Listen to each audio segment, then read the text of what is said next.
ele precisava validar o diploma dele, ele tinha que passar por um exame, que é tipo um exame de OAB, né? E a banca que o examinava questionou muito sobre a ligação dele com o Reich. Ele teve que defender que ele não era comunista, que ele apenas trabalhava com a vida.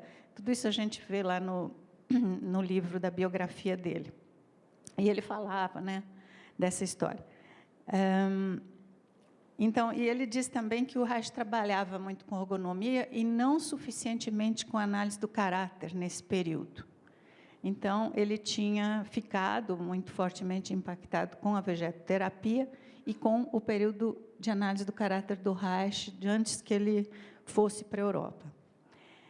Ele se juntou com John Pierracos, que já era um psiquiatra estabelecido em Nova York, né, já com experiência e tudo, e eles passaram a trabalhar no mesmo consultório, atendiam um ao outro, essa história que a gente sabe, e, com isso, eles descobriram algumas técnicas, né, principalmente grounding, trabalhar com o paciente em pé, desenvolver uma opção de exercícios mais ativos, mais expressivos. E essa ligação deles, eles fundaram o Instituto Internacional de Análise Bioenergética em 1956. Né? Antes disso, eles viviam dando palestra, viajando pelo país. E essa união dele com Pierracos, essa influência mútua, durou até 1972. Né? Em 72, Pierracos tinha casado com a Eva Pierracos, e aí pegou outro caminho, e eles se separaram. O Lowen ficou com o Instituto, mas aí ele já tinha uma série de seguidores, mas eu não tenho a impressão que eram apóstolos, não, né? Um pouco diferente a disposição, assim.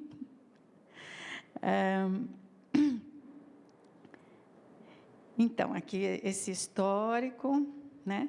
E aí então o primeiro livro que ele publica, que ele chamou de Physical Dynamics of Character Structure, e logo depois ele rebatizou como The Language of the Body, porque era um título que vendia mais. O Lowen, ele era um bom marqueteiro, né? Não era? Ele era um bom marqueteiro, ele vendia bem. Vocês vão ver daqui a pouco, passar um filmezinho dele.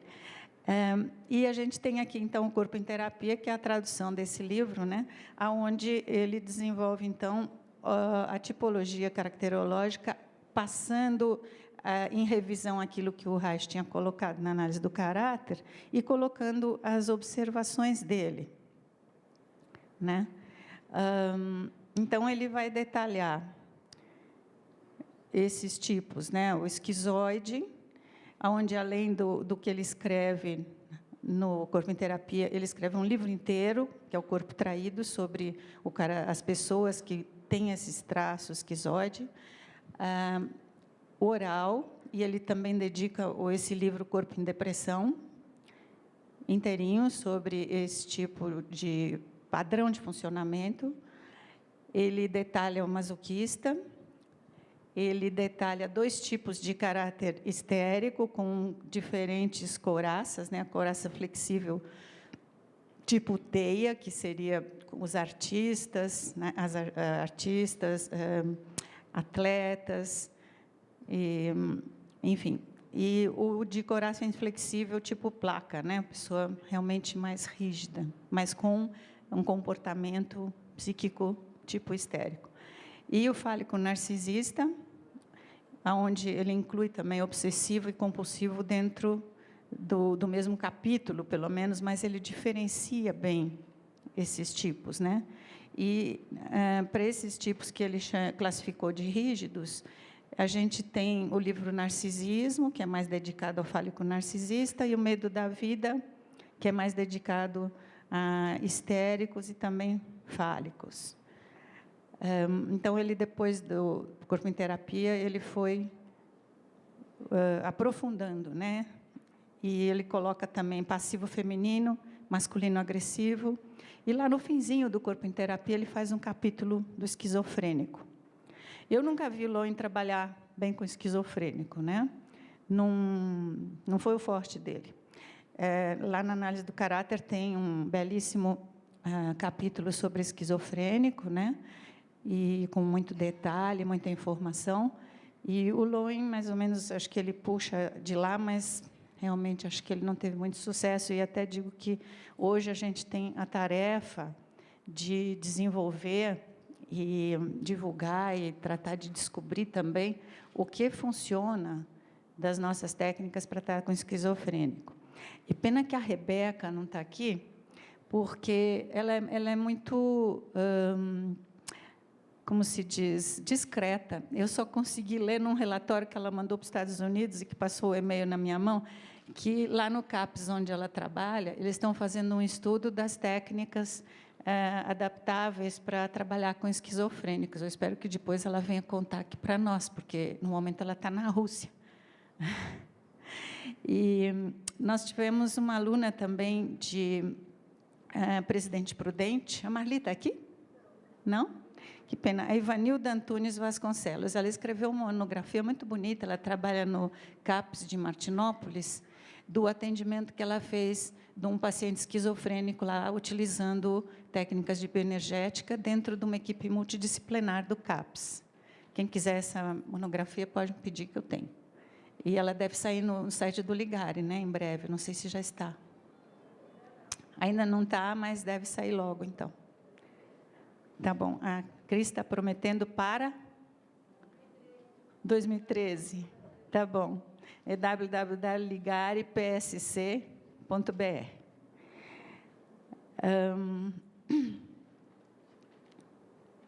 Então, depois, no livro Bioenergética, em 1975, é que o Lowen vai detalhar o caráter psicopático por escrito, né? Ele, mais ou menos dentro do fálico narcisista, ele falava disso, mas não muito claramente diferenciado. E as organizações borderline que foram incorporadas na bioenergética, mais tarde, no final da década de 80, já não pelo Lowen, mas pelos trainers da bioenergética, começaram a escrever e entender mais e elaborar como tratar esse padrão de comportamento. Bom, antes de entrar naquilo, eu só queria reforçar um pouquinho o que a Maia já falou a respeito de rotulação, né? De que utilizar esse modo de aprender, esse modo de ver as pessoas, esse modo de compreender a personalidade, está muito longe de ser rotulação, né? Porque, na verdade, o que a gente faz é buscar a singularidade de cada um e a possibilidade de, ao desmanchar defesas, criar vínculos, né, mais sólidos, tanto na relação terapêutica, quanto na própria vida afetiva do cliente. E é uma coisa interessante, quando a gente interpreta o caráter, a pessoa, de um jeito delicado, a pessoa se sente compreendida, né? Ela se sente compreendida profundamente e não atacada. Então, na verdade, é o oposto de rotular. Como é que nós estamos no tempo? 5? Tá bom. Hã? Ok. O Reich advogou a genitalidade saudável, né, conforme disse o Cláudio também, mas ele estava, em geral, lidando com o cliente deitado, usava alguns toques e alguns movimentos expressivos. O Lowen, além de ele acrescentar trabalhos com a postura ereta, ele postula também que a sexualidade é um dos elementos do ego saudável. Então, o Cláudio, quando falou da briga, digamos, entre o id, né, e o caráter. A Maia. E o Lowen, ele focaliza muito no ego, né? Então, é o ponto forte dele, fortalecer o ego, ao mesmo tempo que se dissolve as resistências, que são mecanismos do ego, mas sem destruir esse ego.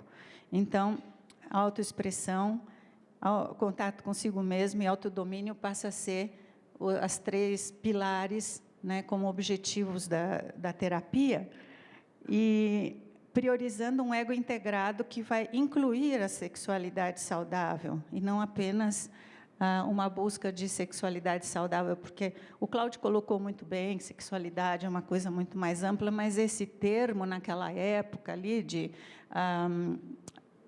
sexo, drogas e rock and roll, foi muito deturpado, né?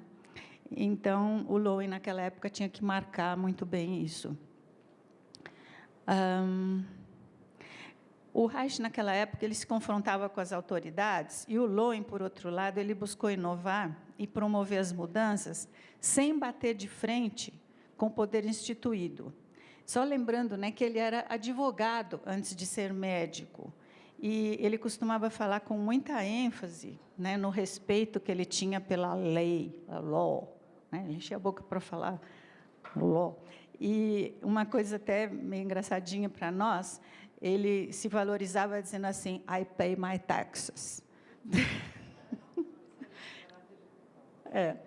I pay my taxes num sentido de orgulho, de cidadania, de ter o seu lugar no mundo e poder andar de cabeça erguida. Bonito isso. Ele propõe que se inicie como princípios da bioenergética, né, que diferenciaram a bioenergética naquela época, que se inicie o trabalho a partir do grounding, do fortalecimento do ego, do contato com a realidade e de buscar uma integração desse ego. E no início da terapia, a gente busca sempre estabelecer o fluxo de energia na direção dos pés, das pernas e ao longo da coluna.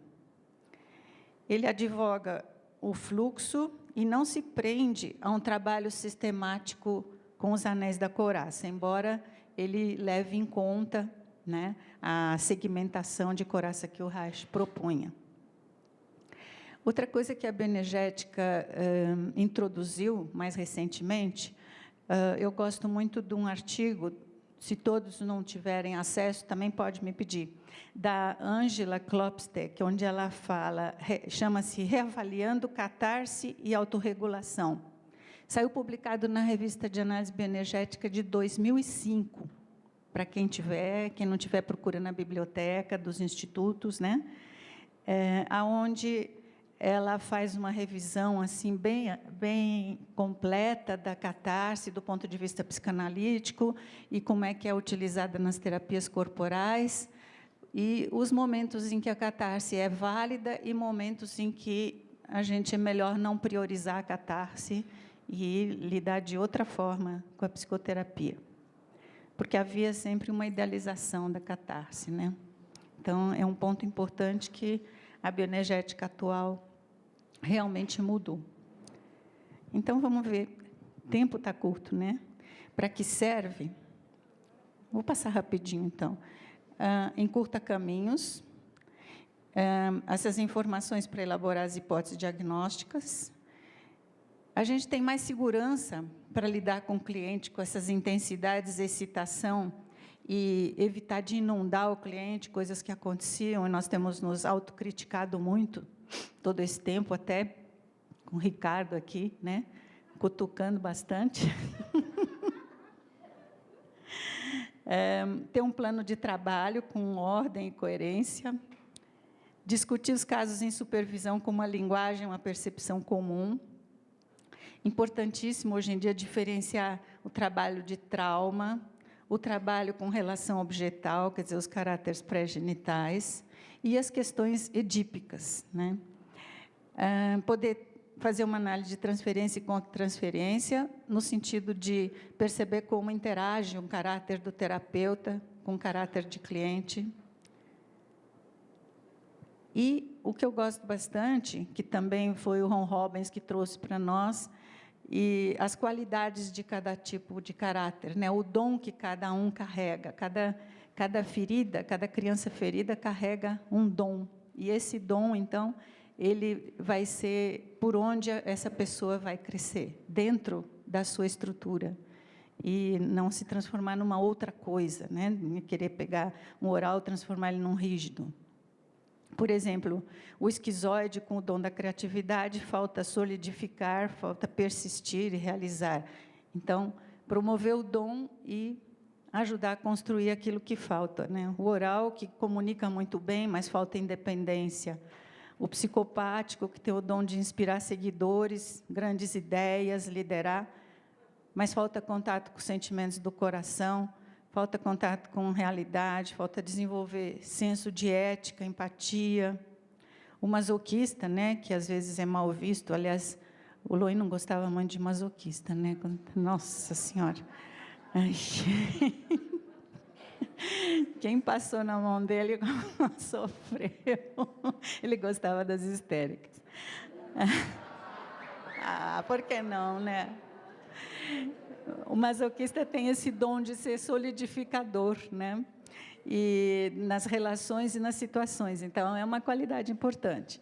Mas falta leveza, falta criatividade que precisa desenvolver. E o rígido, né? O realizador faz acontecer, mas não abre o coraçãozinho. Então, são as tarefas.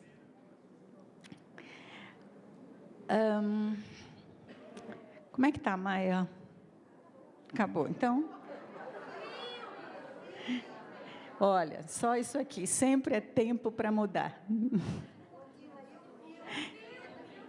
Sim, o filme vem. Isso aqui.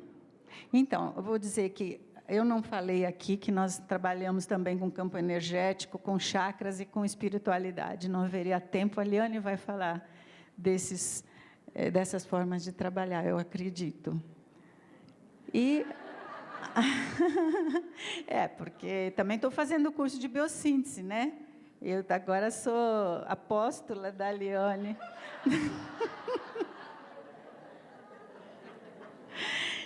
A gente trabalha na escuta, na fala, no trabalho corporal, mas, gente, vocês sabem, terapia a gente faz mesmo com amor, né? E, por isso, vamos chamar o Dr. Luiz aqui para falar rapidinho algumas palavras. Pode apagar a luz? Senão é difícil ver a legenda. Well, I can only say that in these more than 40 years, 46 years, of working on the body-mind problem, I think I'm beginning to understand something, and I'm going to talk about it tonight. Problema técnico, não sei o que aconteceu com eles. You are your body. Eu estou vendo aqui, sabe? Your head doesn't control it. O que vocês fizeram?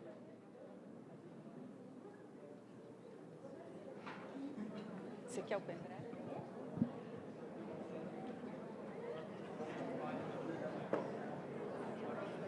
Well, I can only say that in these more than 40 years, 46 years, of working on the body-mind problem, well, I can only say that in these more than 40 years, 46 years, of working on the body-mind problem, I think I'm beginning to understand something, and I'm going to talk about it tonight.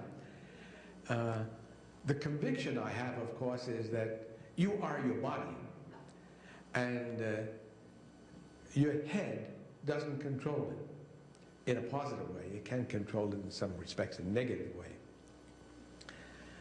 And my job was to get more into my body so I wouldn't slip between a body and mind situation. And of course that saved my life, fulfilled my life in many ways. And I'm finally coming to a point where I think I understand how this should work. But it's not easy. Só isso, rapidinho. Eu quero dar um crédito, viu, agradecer ao Dante, porque foi ele que colocou as legendas aí. Eu traduzi, mas a parte técnica foi o Dante Moretti, lá de Piracicaba.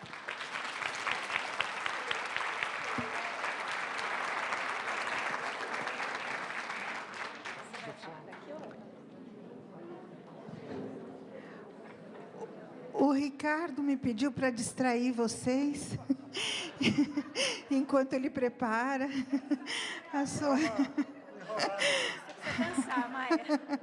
Vamos dançar.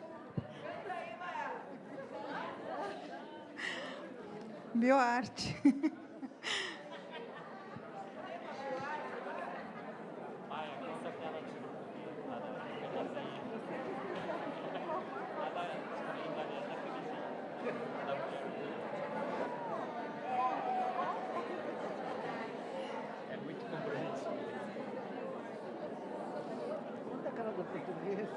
Essa é muito boa, essa é muito boa.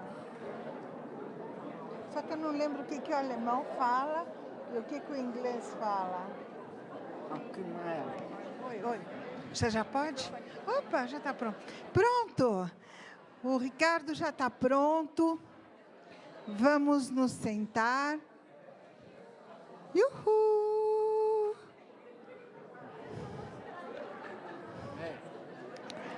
Uhul! Pronto, né?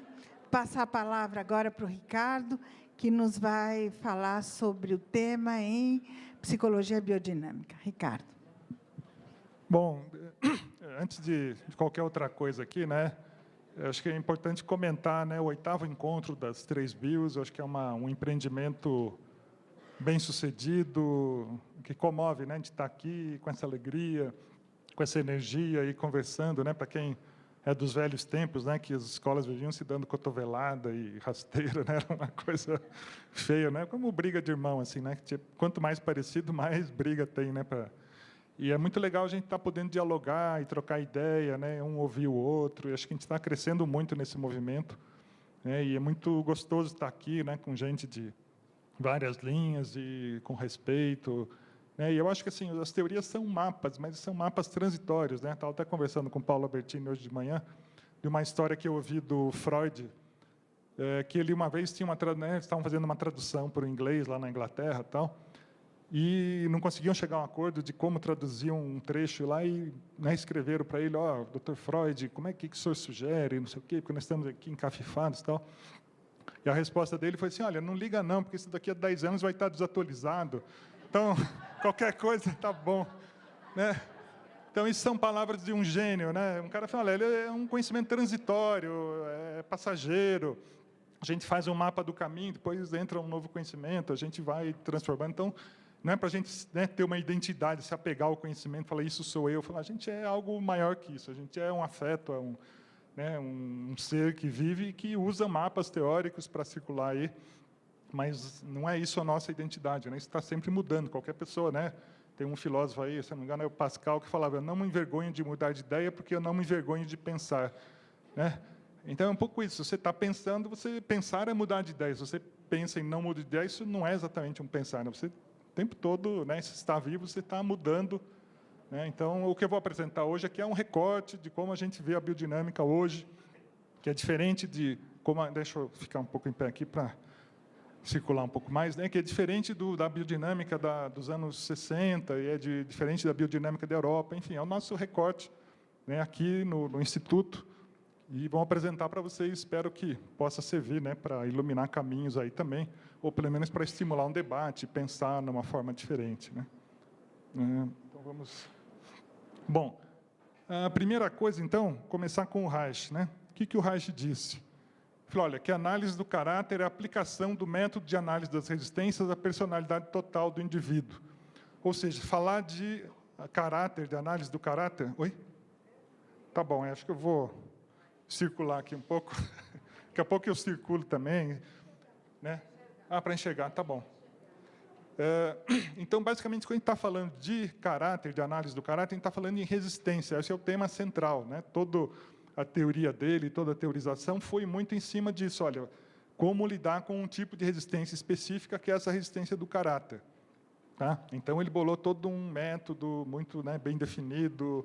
Tem um livro famoso, né, que eu considero o maior livro dele, Análise do Caráter, onde ele detalha toda essa técnica, que é basicamente um jeito de lidar com a resistência. Tá? E, no meio desse livro, ele fala quem dirige a análise, né? Porque tinha uma coisa da psicanálise que o paciente é que dirige, o paciente que traz o tema, o paciente que dá o ritmo. E aí ele trouxe uma introdução técnica, que foi isso, no período de resistência, recai sobre o analista a difícil tarefa de dirigir o andamento da análise. O paciente só tem comando nas fases livres de resistência. Então, isso foi uma inovação muito interessante, que ele falava, olha, o método, né, analítico da associação livre de ideias é muito bom, é eficiente, tal, a não ser que tenha uma resistência, e quanto mais forte a resistência, mais inútil vai ser esse método. Porque, se houver uma resistência, você tem que ultrapassar a resistência, senão não acontece nada, o acesso ao inconsciente não acontece. Então, né, ele desenvolveu métodos de trabalhar vários tipos de resistência, entre eles as resistências de caráter, que são a resistência do jeito de ser da pessoa, e ele desenvolveu, então, um método próprio para isso, nesse tempo ainda puramente analítico, puramente verbal, sem tocar o corpo, sem fazer exercício, sem nada. E o que a gente vê, né, nos neo-reichianos ou pós-reichianos aqui, que algumas linhas se especializaram na parte assim, abordagens que priorizam a direção do paciente. A gente pode pôr aqui o Boadella, o Freud, a Gueda. Tem muita coisa feita que vai nesse sentido. Como não atrapalhar, né? Como deixar acontecer o processo quando tem pouca resistência. Então, muitos métodos foram aprimorados, desenvolvidos, né, nesse sentido de o paciente que tem a direção, o paciente que comanda. E outros teóricos aqui, por exemplo, Kellerman, Lowen, Navarro e Reich, são autores que desenvolveram o que a gente faz quando precisa intervir, quando o analista precisa dirigir, e desenvolveram, então, 1000 recursos, 1000 técnicas e possibilidades e jeitos de pensar que, né, dão conta desse momento em que o analista vai falar, não adianta se deixar a pessoa sozinha, né, comandar, ela vai ficar andando em círculos, é aquela história, 10 anos de psicanálise, não mudou nada, não sei o quê. Né, provavelmente por quê? Porque tinha uma resistência, isso não foi cuidado. Então, né, o preceito reichiano é basicamente esse. Quando tem resistência, o analista intervém, o analista dirige o processo. Quando não tem resistência, o paciente que comanda, a gente vai junto com ele. Tá? Então, esse é o preceito que vai nortear tudo que eu vou falar aqui. Então, de novo aqui, olha, no período de resistência, recai sobre o analista a difícil tarefa de dirigir o andamento e tal. Né? Acho que veio repetido aqui. Então, o que ele fala? Olha, se os pacientes aderissem à regra fundamental, não haveria necessidade de analisar o caráter. Então, eu acho que isso é um alerta. Né? O perigo que a gente corre, né? Um dos perigos, tem 2 perigos, né, complementares. Um é achar que todo mundo tem que passar para a análise do caráter, todo mundo, o analista que tem que dirigir o processo. Então, esse é um risco, né? Você pode ser interventivo demais. A gente vê muitos, né, principalmente nas terapias reichianas antigas, era muito comum isso. Um analista que chega, ó, já pai, aí deita aqui, não sei o quê, põe no stool e faz uma massagem sem nem perguntar. Muito, o analista já tem esse vício do intervencionismo. Eu que dirijo, eu que comando. Então, aqueles pacientes que, né, tinham outro tipo, tinham pouca resistência, eles eram, às vezes, atropelados, enfim, o processo não andava bem. E o contrário, né, aquele analista muito passivo, que deixa sempre o paciente e tal, que intervém pouco, né, às vezes precisa fazer uma intervenção. Então, vê que o próprio Reich, né, ele já falava isso aqui, olha, se, né, os pacientes aderissem à regra fundamental, né, que é a associação livre, não precisaria da análise do caráter. Tá? Então, o perigo não é tanto o Reich sabia das coisas. Né? O perigo é os reichianos, às vezes, que levaram ao exagero essa coisa de intervenção, de eu que dirijo, e aí a coisa pode ficar complicada. Não, aqui está... Ixi, tá. Espera aí. Ele está... Não, está aqui... ele bagunçou um pouquinho, mas, enfim, vamos lá. Posteriormente, então, o Reich, né, inclui na vegetoterapia, na sua proposta uma vegetoterapia, que são trabalhos corporais diversos, para complementar a técnica verbal. Então, né, o que a gente conhece hoje, todo mundo aprende nas escolas, é uma coisa mista. Né, conforme a escola aprende mais a parte vegetoterapêutica, né, de muitos trabalhos corporais, e algumas escolas priorizam mais o lado analítico, enfim, mas a proposta reichiana, né, pelo menos nos anos 30, é misturar as duas coisas, né, que é o que eu vou apresentar aqui. E, né, a frase do Reich, né, o tratamento vegetoterapêutico das atitudes musculares é entrelaçado de modo muito bem definido com trabalhos sobre as atitudes de caráter. Assim, não exclui de modo algum o trabalho de análise do caráter, completa-o mais propriamente. Tá? Então, estamos aqui circulando nessa mistura de trabalho verbal que complementa o corporal e vice-versa. E o que a gente vê é que cada abordagem criou a sua própria vegetoterapia. Então, né, de alguma maneira, a bioenergética desenvolveu uma vegetoterapia própria, a biodinâmica desenvolveu uma vegetoterapia, o Navarro também desenvolveu a sua própria vegetoterapia, cada um, né, todo mundo, de alguma maneira, circula pela análise do caráter, mas tem umas vegetoterapias diferentes que são, muitas vezes, complementares. Né? E, então, falando um pouco mais da biodinâmica, né, estava no Reich, vamos pegar um pouco a Gueda agora, né, que tem essa linhagem Freud, Reich, Gueda. Então, vamos... O que quer dizer? Então, uma frase da Gueda, que está no livro dela, Entre Psique e Soma, eu digo ao paciente, você pode dizer ou fazer o que quiser, mas você não é obrigado a fazer ou dizer seja lá o que for. simplesmente não contenha nenhuma palavra ou movimento.